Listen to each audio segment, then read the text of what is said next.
இங்கிலாந்து அணிக்கு எதிரான இரண்டாவது டெஸ்ட் போட்டியில் 9 விக்கெட்டுகள் வீழ்த்திய இந்திய அணி வெற்றிக்கு முக்கிய காரணமாக இருந்தார் பும்ரா. இதன் மூலம் அவர் 90 வருட இந்திய டெஸ்ட் சாதனை ஒன்றை உடைத்து புதிய வரலாறு படைத்திருக்கிறார். இது அவரது இரண்டாவது சிறந்த டெஸ்ட் பந்துவீச்சு ஆகும். முன்னதாக ஆஸ்திரேலிய அணிக்கு எதிராக 2018இல் 86 ரன்களுக்கு 9 விக்கெட்டுகள் வீழ்த்தியிருந்ததே அவரது சிறந்த டெஸ்ட் பந்துவீச்சாகும்.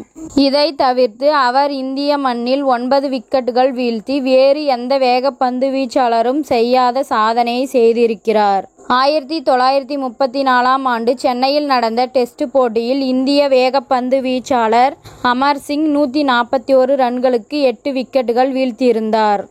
அதுவே இந்திய மண்ணில் ஒரு டெஸ்ட் போட்டியில் இந்தியா வேகப்பந்து வீச்சாளர் ஒருவர் எடுத்த அதிகபட்ச விக்கெட்டுகள் ஆகும்.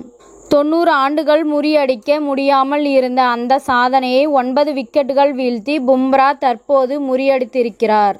மேலும் இங்கிலாந்து அணிக்கு எதிராக இந்தியா வேகப்பந்து வீச்சாளரின் இரண்டாவது சிறந்த பந்து வீச்சாகும்.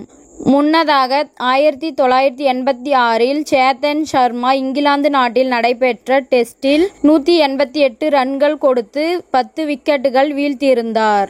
அதுவே இங்கிலாந்து அணிக்கு எதிராக இந்தியா வேகப்பந்து வீச்சாளரின் சிறந்த பந்து வீச்சாகும்.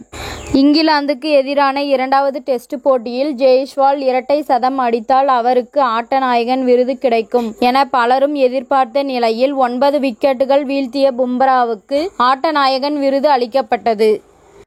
இத்துடன் இந்த செய்தி முடிவடைகிறது. நன்றி, வணக்கம். மீண்டும் அடுத்த வீடியோவில் சந்திப்போம்.